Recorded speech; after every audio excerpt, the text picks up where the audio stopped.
que as traições, por que que elas ocorrem? De repente a gente namora, noiva, casa-se, achando que vai ter um amor eterno, um casamento feliz, né? Que vai ficar com aquela pessoa eternamente, não vai ter nenhum problema e pum!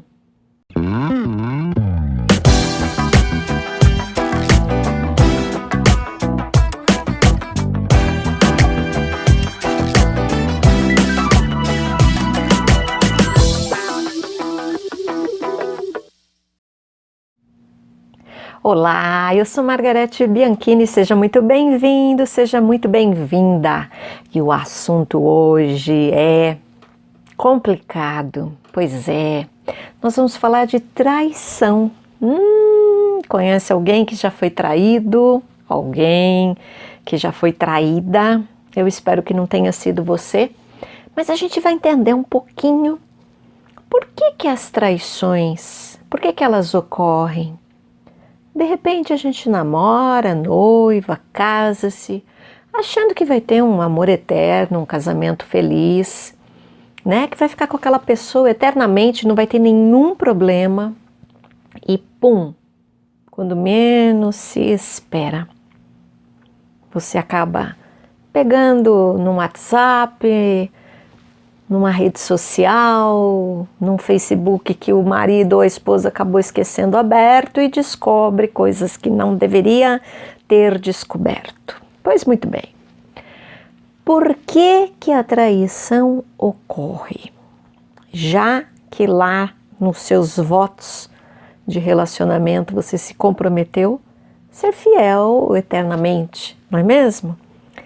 Então aqui a gente começa a trazer para você algumas informações sobre relacionamento. Então a gente começa a perceber que um relacionamento ele tem mais probabilidades de dar certo se você considerar 4 itens. E obviamente que o que eu estou trazendo aqui para você não é uma regra 100%, mas dentro desses 4 itens você vai ter vamos dizer assim, um caminho para ter mais assertividade na escolha do seu relacionamento. Primeiro item, e aqui nós não vamos colocar em ordem de importância, tá bom? Mas o primeiro item, um nível intelectual parecido. Por quê? Uma questão muito simples. Se eu me encantar por alguém com um nível intelectual muito mais baixo, eu não vou ter o que conversar com essa pessoa. Vai faltar assunto, vai faltar a sede da troca do conhecimento. Então, muitas vezes a gente quer conversar, quer falar e o parceiro ou a parceira não corresponde àquilo que você está falando. Isso vale para tudo, para questões culturais, para questões alimentares, até para as próprias questões de política, para a gente bater um papo, discutir e principalmente trocar. Então, primeiro, nível intelectual. Vai anotando aí. Segundo item que influencia muito, família. Essa história de sogro, sogra, cunhado, cunhada, dando pitaco na sua relação e tendo essa cobrança de quando virá o filho, de quando não virá, por que que vai mudar para esse lugar, por que que vai ficar lá, porque atrapalha a relação. Então, o casal, ele tem que ter a consciência dos papéis. O que eu quero dizer com isso? O filho tem que ter a consciência do papel de filho e de marido, e não dá para misturar. Enquanto ele está como marido, no papel de marido, ele não pode deixar que a família dele entre na vida do casal. Tem que ter um limite. A mulher é a mesma coisa. Não dá para sempre colocar a família dela dentro da relação, porque você, quando se casa, você faz a sua família. E por favor, não me interprete mal, eu não estou dizendo aqui que é para você abandonar os seus pais, ok? mas eu estou dizendo que existe o seio familiar, você construiu uma nova família. E como é a relação dentro da sua família? Como é que você está lidando com o seu parceiro, com a sua parceira? Ok? Então nós já temos aqui nível intelectual, nós temos o segundo item, família. O terceiro item, por incrível que pareça, são os objetivos comuns. Porque veja, se você quer ter filhos e a sua mulher não quer, nós já nascemos numa relação problemática. Porque se um quer, outro não quer, alguém vai ter que ceder. E vamos combinar que ter um filho não é igual sair para decidir se vai comer carne ou peixe. É algo muito mais pesado, é algo muito mais profundo. Então tem que ter nesta relação o mesmo objetivo. Não, você quer ter filhos? Eu quero. Ah, olha, eu não quero ter filhos. Ou, é indiferente. Se eu tiver filhos, ok. Se eu não tiver, também tá tudo bem. Mas tem que se levar em conta essa questão de objetivos comuns. Obviamente que eu trouxe aqui um desejo, mas isso vai se aplicar a muitas coisas. Exemplo, eu não gosto de campo, eu gosto de praia. E o meu marido ama praia e detesta campo. Já temos um outro problema. Por quê? Cada vez que eu tiver que ir à praia ou ao campo, vai ser problemático, e cada vez que ele tiver que ir à praia vai ser complicado. Então vai e vai ficar de cara feia, porque isso vai ser um transtorno. E normalmente, quando as pessoas estão fazendo algo que não lhes agrada, o que acaba acontecendo? Elas vão emburrada, fazem bico, torcem com todo o coração, com toda a sua energia, com toda a sua força para dar tudo errado. Faz questão de dizer, olha, eu tô aqui porque você quer, porque por mim eu estaria em tal lugar, não é? Então aquilo, ao invés de ser um passeio agradável e aprazível, passa a ser sessões de tortura. O quarto item, por incrível que pareça, a localização, onde você encontra o seu parceiro, onde você encontra a sua parceira. Bairros são micro-regiões de comportamentos sociais. Se você pegar pessoas que moram na Zona Leste, você vai perceber diferenças comportamentais. Elas falam mais alto, elas têm um nível de direção de carro com muito mais velocidade. Não estou fazendo nenhuma crítica, ok? Apenas constatando comportamentos. Quando você pega uma pessoa ali da região sul, ela tem outro nível cultural e, evidentemente, isso vai se refletir no trânsito. Ela já é uma pessoa que, em regras gerais, ela dá mais passagem para o outro, ela tem mais consciência de um farol fechado, ou amarelo passando para o vermelho, que ela já tem que ir diminuindo a velocidade. Por favor, estou falando aqui de regras gerais que, como em tudo, há suas exceções. Então, olha que interessante, né? À medida em que eu escolho meu parceiro por uma outra região, eu tenho que levar em conta algumas coisas. Distância.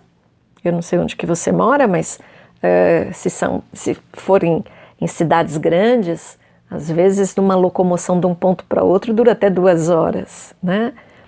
Então eu tenho que levar em conta as distâncias, eu tenho que levar em conta as diferenças culturais e comportamentais, porque isso vai impactar no relacionamento.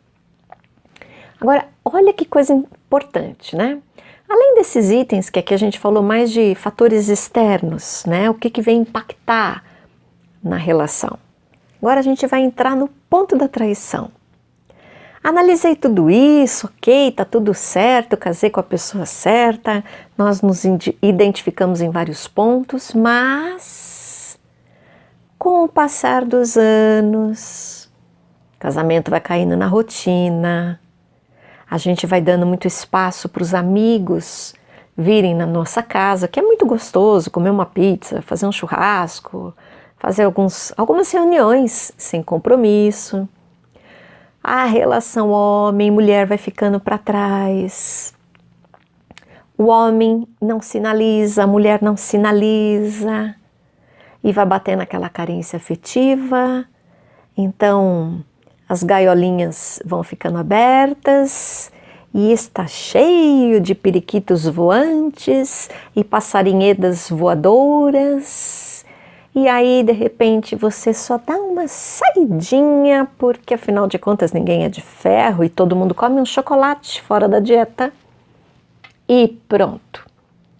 Você plantou a semente da traição na sua relação.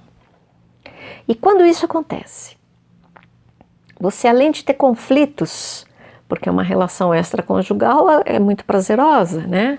As pessoas não levam para a cama problemas, não levam dívidas, não levam, como eu disse, né? Pessoas da família, só está ali para quê? Para o prazer. Evidentemente que você acredita que aquele cenário é o melhor que pode acontecer para você. E você começa a pensar o quê? Nossa, é tão gostoso quando encontro a pessoa. E quando eu não a encontro, o coração se entristece. E eu fico aqui em devaneios mentais, quando eu vou vê-la, quando eu vou vê-lo. Será que vai dar? Será que eu telefono? Será que não?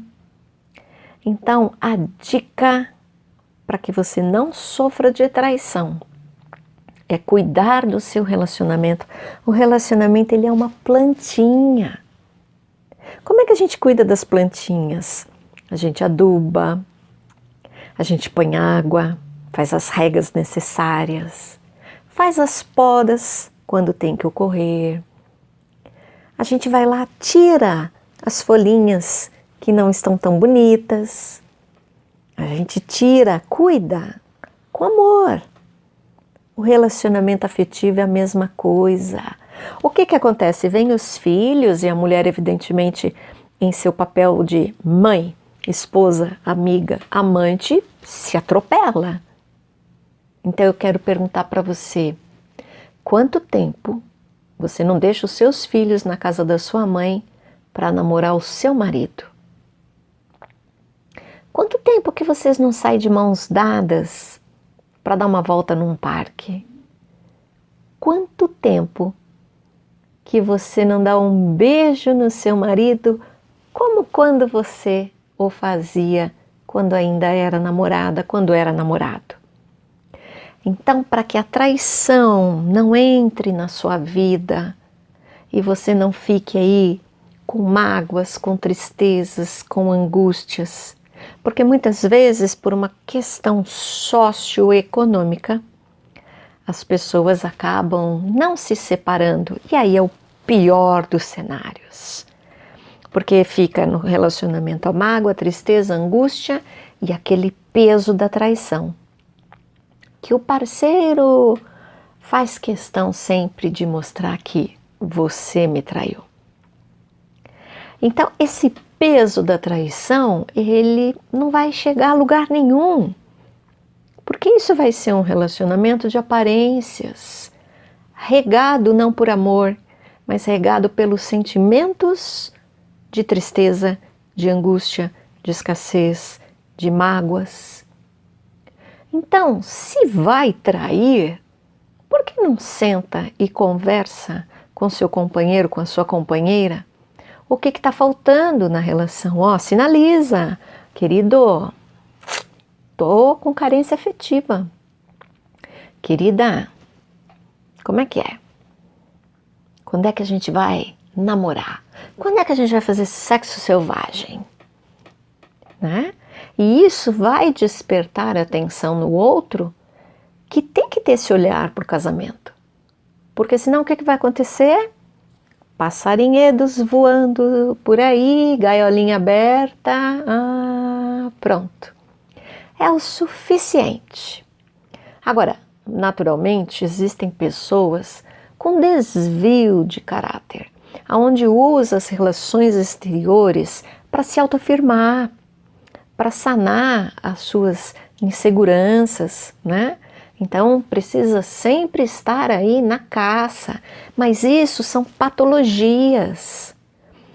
Tem a patologia do Dom Juan, também chamada síndrome de Monteiro, onde há necessidade dessa pessoa sempre, sempre, sempre conquistar, seduzir a outra. Normalmente ocorre mais em casos masculinos, mas também existem nos casos femininos. E ainda nesta patologia existe um probleminha, que é o homem tenta sempre achar na companheira um perfil igual a da mãe. E evidentemente que uma pessoa não é igual a outra. Então o processo dele é sempre o mesmo. Ele vai, se encanta, seduz, acha que aquela pessoa é o amor da vida dele e logo logo ele faz os comparativos com a mãe dele e vê o quê? Não é igual a minha mãe, não serve. E a gente escuta coisas assim, a minha mãe acorda muito cedo porque ela faz o café da manhã, depois ela vai comigo fazer compras e mesmo aos domingos, 7 horas da manhã, ela cumpre essa rotina. E ele vai buscar então, na mulher que ele acabou de conhecer, comportamentos semelhantes ao da mãe. Não existe pessoas iguais, não existem. Então, essas síndromes, vamos dizer assim, ó, são as exceções e, como tal, devem buscar auxílios psicológicos para tratar isso, né? Então, veja, dentro dessas questões patológicas, nós temos os nossos queridos e amados psicólogos que vão auxiliar nas patologias, né? Nós estamos então falando aqui do quanto você permite a entrada de outras pessoas na sua relação. E às vezes é muito comum, a mulher tá tão feliz com o marido, né? Um cara bom, uma pessoa de bom caráter, romântico, educado, cavalheiro, bom amante, que ela ingenuamente começa a contar para as amigas. Não faça isso. Guarde para você tanto as coisas boas quanto as coisas más, porque a gente não tem que ficar falando do nosso companheiro, da nossa companheira para outras pessoas. Porque tudo neste mundo é energia. E quando você começa a contar as coisas, vem energias para cima da sua relação. Essas energias, elas podem ser positivas, no sentido de, puxa, que bacana, que tomara que ela seja feliz, que permaneça essa união. Só que esse público é o mínimo. É o mínimo de pessoas que torcem para que você seja feliz, para que a tua união prevaleça. Aí você pode falar assim para mim, mas Margarete, eu tenho que desabafar com alguém. Procure profissionais para desabafar. Não fique contando a sua vida de homem, mulher e tal para suas amigas. Não faça isso. Perceba que os homens, eles não têm esse tipo de comportamento. Essa é uma característica mais feminina. Dificilmente você vai encontrar um homem comentando da esposa para outro homem. Pelo contrário, eles têm as conversas deles, né? Eles falam de carro, eles falam de jogos, eles falam de negócios, eles falam de business e falam até de mulheres, mas não no sentido do que acontece na minha relação. Então a gente tem que aprender a traçar esse novo caminhar do amor. Como é que eu vou fazer crescer a minha relação? Tendo o casamento ou a vida conjugal em comum como um início e não um fim. Perceba que a gente inicia esta relação com um romance, com uma paixão. O coração dispara, a barriga gela, as perninhas balançam. E aí a gente vai seduzindo e sendo seduzida até que vira um relacionamento mais firme, e se chega a uma união estável. E é exatamente ali, quando chega a união estável, que nós deveríamos nos entregar e ter cumplicidades, projetos, planos, vida em comum, é que a gente faz a marcha lenta, deixa o relacionamento ir ladeira abaixo, porque o relacionamento não vai sozinho. Você consegue entender isso? Você tem que adubar esse relacionamento. Você tem que criar situações onde vocês vão aquecer o amor. Então, não deixe que o tempo destrua a sua relação, abrindo portas para a traição. Ou quando não há a traição efetiva, acaba caindo num casamento de morno para frio, o que também não é legal, não é mesmo? As pessoas não têm interesse de ficar ao lado de alguém porque, já que eu tô aqui, tô 30 anos casados, então deixa, né? Deixa ver até onde vai. Não. Carregue emoção, carregue cumplicidade, troque informações, curta o seu parceiro ou sua parceira, torça por ela. Comemore as coisas boas, celebre, faça de tempos em tempos reflexões de como é que está sendo o nosso último ano de relacionamento, os nossos 2 anos, 5 anos, como é que foram os 10 anos de relacionamento.